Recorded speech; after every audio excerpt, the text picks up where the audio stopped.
Well, good morning, everyone. Welcome to Lakehouse Studios. We are doing our first podcast today, and I have Ed from Live Simply Well. Ed, we work together. He's a great gentleman, and you definitely want to check out his website.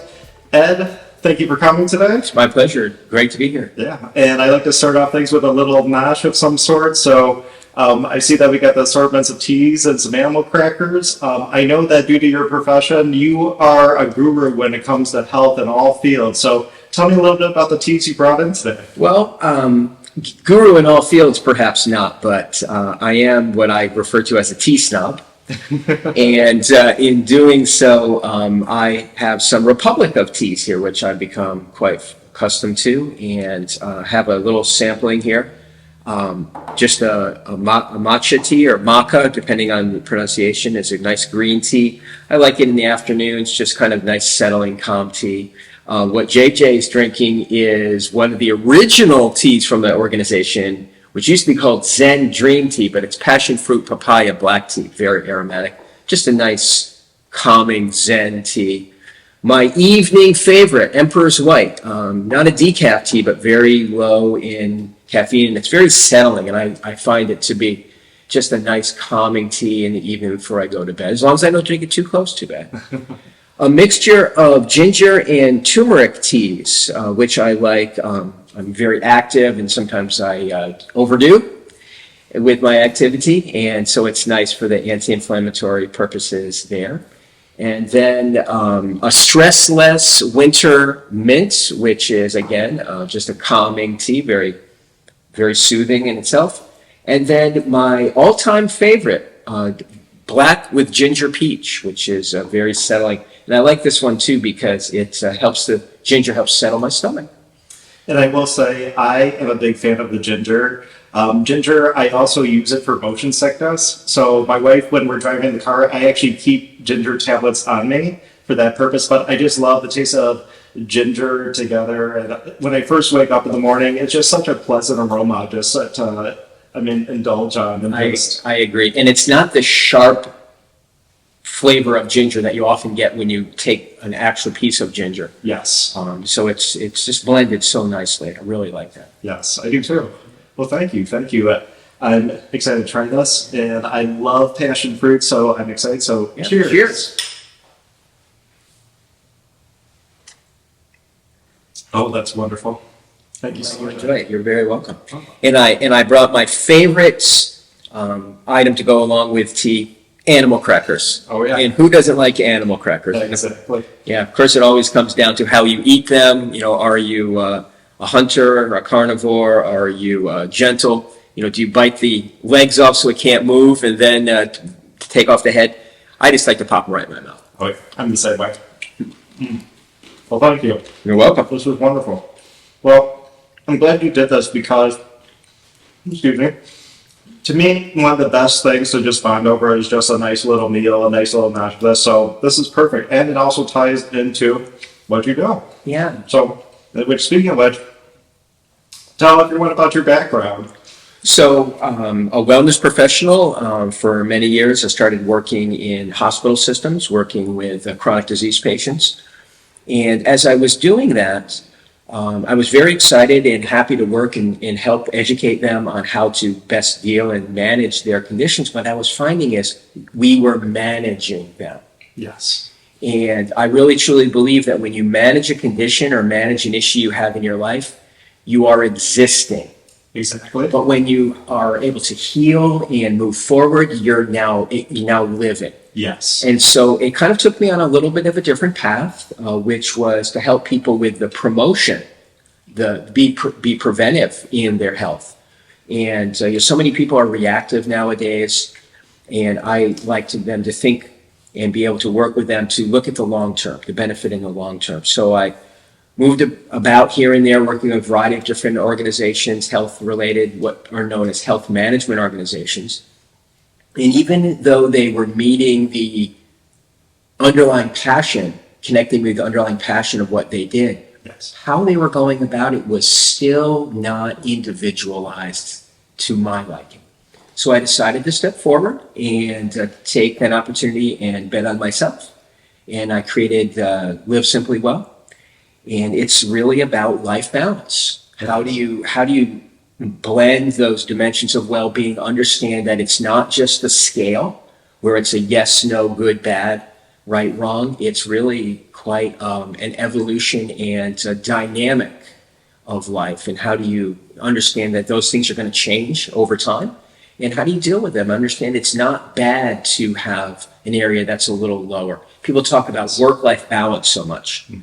Well, at different times in life, what work-life balance feels or is for each individual is going to be different. Exactly. So this is what Live Simply Well helps people understand and deal with. Yes. And I will say you're doing a wonderful job. And nowadays, it's more important than ever to try and find that balance. I look at people and talk to people all the time. Everyone's struggling right now. Just the times are just more difficult than ever. So it's really good to have someone like you who steps in to help coach, to help lead the way, to show people what's going to be the best suit in order to try and find that healthy balance. And it's not one shoe size that fits all. So that's why it's good to have someone like you who could actually tailor it to each individual and figure out what is going to be the appropriate approach to try and make those healthier steps and those healthier life balances. And I appreciate that, JJ, in the sense that the word simply is so important in what I do. It doesn't have to be about making big swings and changes in your life. It's how to make small changes that are long lasting. Exactly. And you and I had a conversation recently. We were talking about being old souls. Yes. And kind of back to a time where it wasn't about all the social media and it wasn't about all of the immediate need it now. It was about what do you do? How do you help? How do you be of value? And how does that evolve to your benefits? You know, whether it be your family, whether it be your personal needs. And that's really what I'm trying to help people under kind of maybe not return back to, but make sure that it's a part of their existence. Exactly. And it's a wonderful thing that you're doing. And I'm a big advocate for just health these days, whether it's mental health, emotional health, physical health. It's very important. And I've seen a lot of people just neglect that. And they have the mindset, a lot of individuals, which is I'll take care of it tomorrow, procrastinating. I also know people are afraid of change. But eventually you need to face that music and you got to accept change. So that's why I appreciate what you're doing and all the hard work you're putting into it to try and help individuals make that change, make that healthy step in the right direction so they could have a better future and a better future with their loved ones as well. And you mentioned one aspect, you mentioned mental health. And one of my favorite visuals is my hands. Yes. And how I think about well-being and balanced living. And that's take a look at the hands as the dimensions of life, dimensions of well-being. You have your physical, you have your mental, emotional, you have your social, your financial, and your spiritual. And spiritual is not something that's religious oriented. It's perhaps a higher power, something that you believe in that's greater than yourself. Exactly. But if you take all these things and think about how your hand functions when all of them are in good stead, it functions very well. But what if you were to have an area that was diminished? Maybe your physical health was diminished or your social health was diminished. Now, how does your hand function? Exactly. It demonstrates that there is a connectivity across all dimensions. It's not siloed. And this is something that's a very important concept to help people understand, in that it doesn't matter whether other areas of your life are working well. You're going to have a little bit of a detraction, a little bit of a lessening of all other dimensions if one is being affected. It doesn't mean that that's bad. It just means it's something for you to understand and how to address it. Exactly. Yeah, that's wonderful. Ed, I will say, you're very articulate and you do a wonderful job at explaining all this. So great job. Oh, I appreciate it. Well, with this said too, I mean, just thinking about that, you know, the industry that you're in, what do you find challenging? And I mean, being the pros and cons of an entrepreneur and trying to be in this industry? Well, I think the challenging aspect of what we do is to shift mindsets. We grew up in an era of time that we benefited a lot from technology and the innovations in medicine. And I'm not saying that those are negative. They're very positive. They've increased our longevity and our ability to function. However, there's a difference between living longer and living longer with quality of life. Exactly.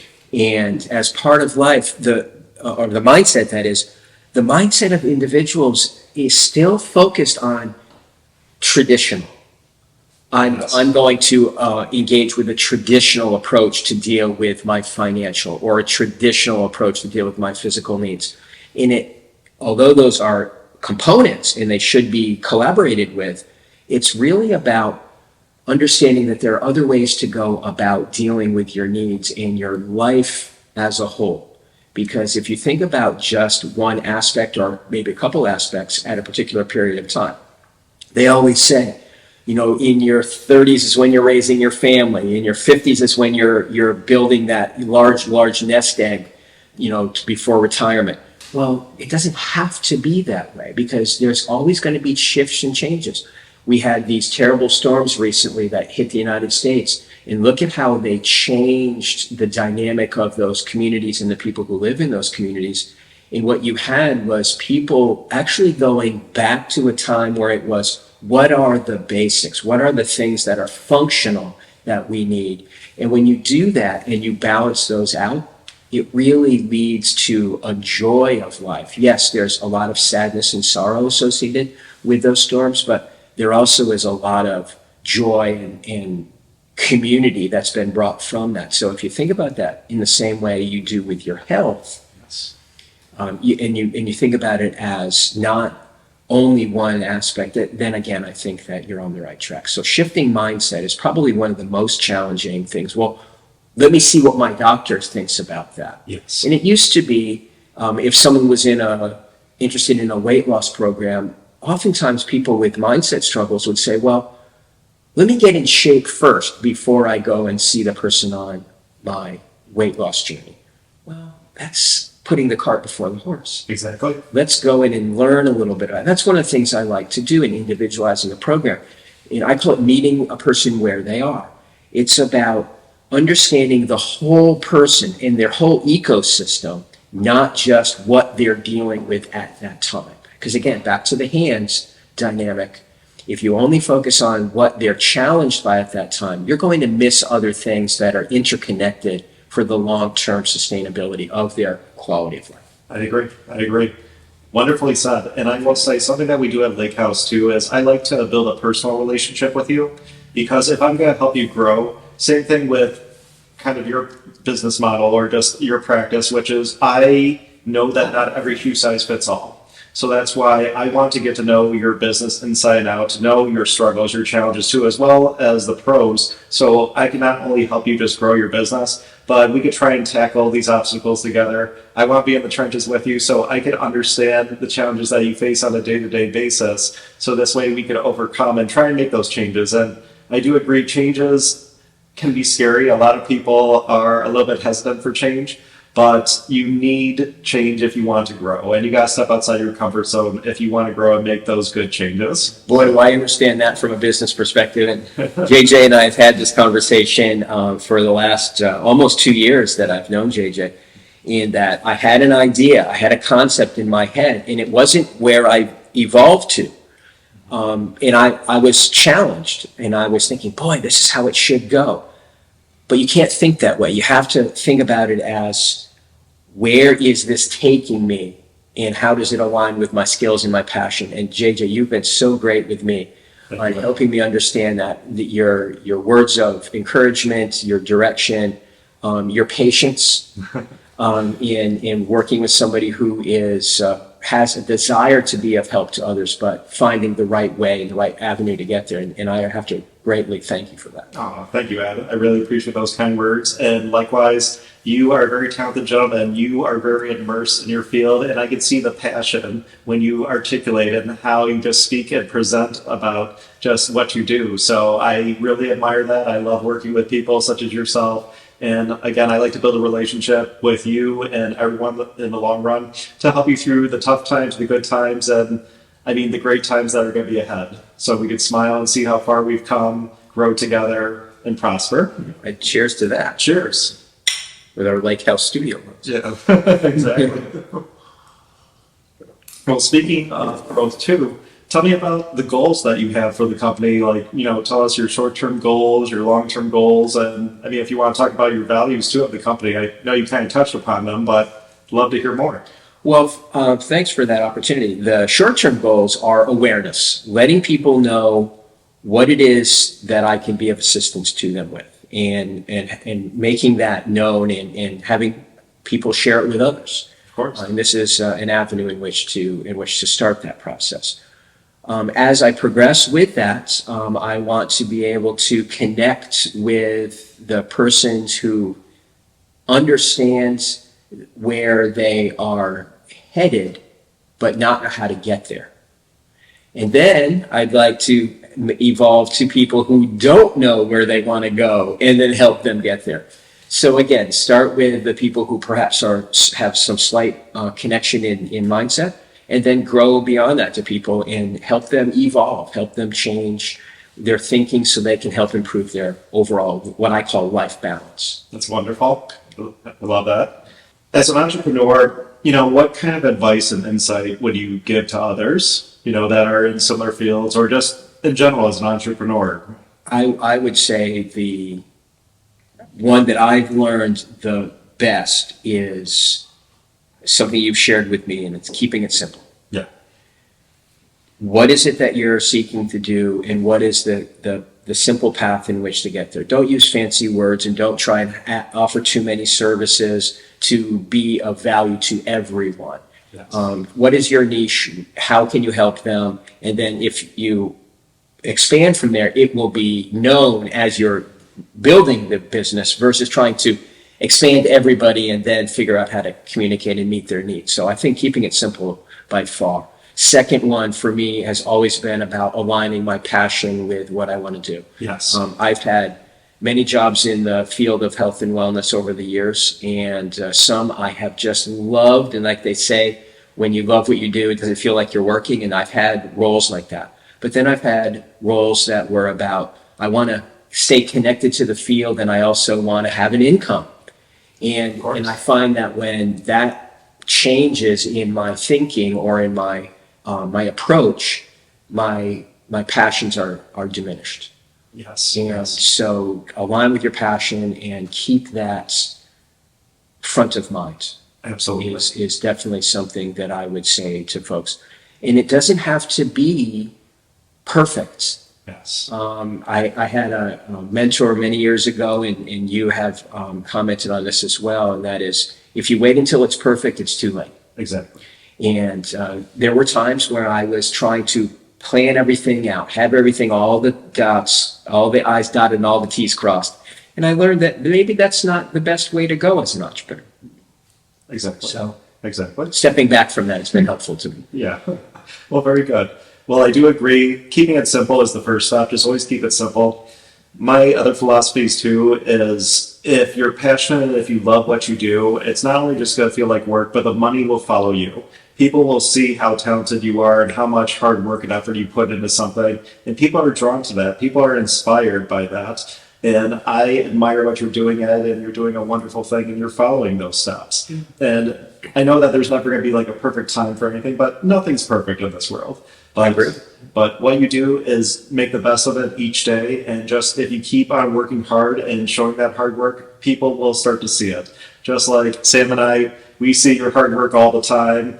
We see the passion that you put into this. So we love what we see. And I know that others are watching this too, also inspired by what you're doing, and definitely want to follow that same mindset of, how can I pursue my dreams? How can I pursue these passions? How can I make these steps of changes to where I'm moving in the direction and the empowering life that I want to live? And you're doing that. So great job. Thank you. The one more thing I'd like to add as you were sharing, and that is a challenge that I have had, and perhaps other entrepreneurs have, is the shift between wanting to do and provide things as an entrepreneur and being authentic or inauthentic. Yes. And that struggle, that pull between, am I providing something that is of value, and how can I remain authentic in that?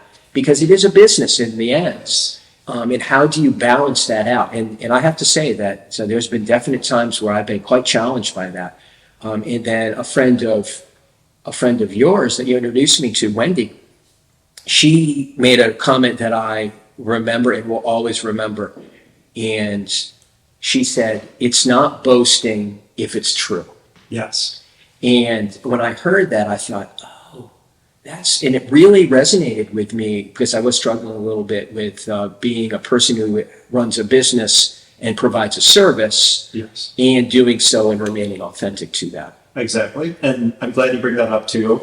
That's something that I talk to people all the time, which is try and be your authentic self. And I know sometimes it's hard to find that balance because you want to have a certain ambiance, a certain look and presentation. But at the same time, too, people are more interested in the authenticity of you. And being an entrepreneur, you are the face of your company. You're the main person behind the scenes. You're the brainchild of everything that's being created through you. So it all stems back to you. So you want that authenticity, but again, I can understand finding the hard balance between maybe having a certain presentation out there. And Wendy, we've had the same conversation all the time about that. So I totally agree with you on that. And it's funny, she's given me similar speeches to where, like, when you started just speaking about that right now, it just totally resonated with me. And I will say, it's true. It's very true. Sage advice. Yeah, it is sage advice. I will say that. You know, something I think about too is, you know, where do you see the future possibly, you know, if this takes off? Like, where do you see it growing per se? Like, I know we talked about like kind of like some future steps, but do you have some ideal like goal, like some peak of where you want Live Simply Well to go to, or? I would like it to catch on. Mm-hmm. I would like it to become more of a trend of people looking at balancing their life versus just existing in their life. And get away from well, this is just the way it is, or I must not be in the right place, or I may not be worthy of this. And you are worthy. It's the right place for you if you align it, and helping people do that. And by helping them align with who they are, where they've been, where they want to go, that is balancing. It is. And the difference for me is that I'm helping them do it across a number of areas or dimensions, as I call them, of living. And I would love to see that become more of a trend for people, not to look at and compare themselves to other people. Oh, look at them, they have, I don't. Look at what they can do that I can't. Look at what they have achieved that I haven't. I don't want that, because it doesn't matter what you do, who you are. You can be successful for yourself and your family. It doesn't have to be against societal norms. It would be against what your desires are. Exactly. That's what I would really, really like out of this. That's wonderful. That's great, Ed. Thanks. Well, all around, I mean, this is wonderful. And again, I can see the passion and enthusiasm that you have for Live Simply Well, and I love it.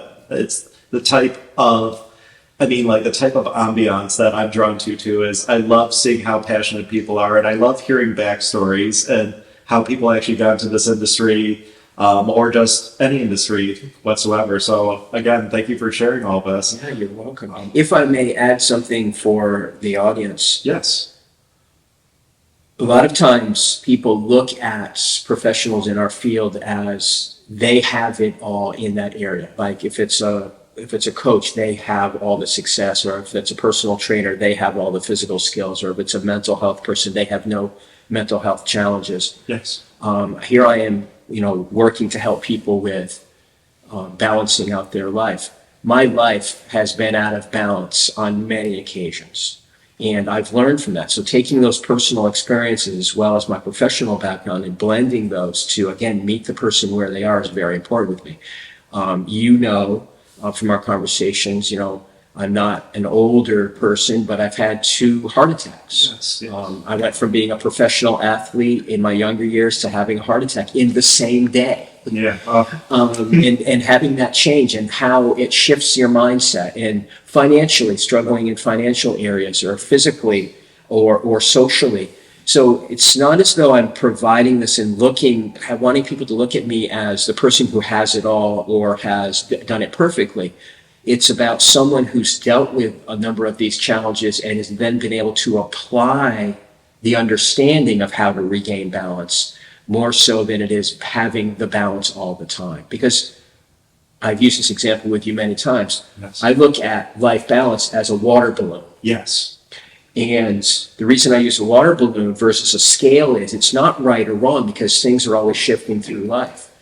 If you take a water balloon and you put little lines on it that take all these dimensions of well-being, physical, social, mental, emotional, spiritual, and financial, and then you squeeze one area of the water balloon from the exterior, that's the pressures of life that you're experiencing. And maybe they're putting pressure on your financial or your social. And what does it do?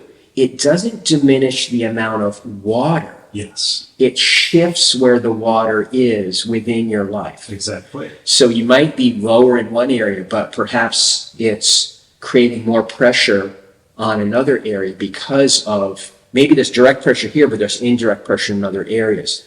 So it's not only about understanding that there's an evolution, a flow of life, i.e. the water in the water balloon, but it's also the capacity.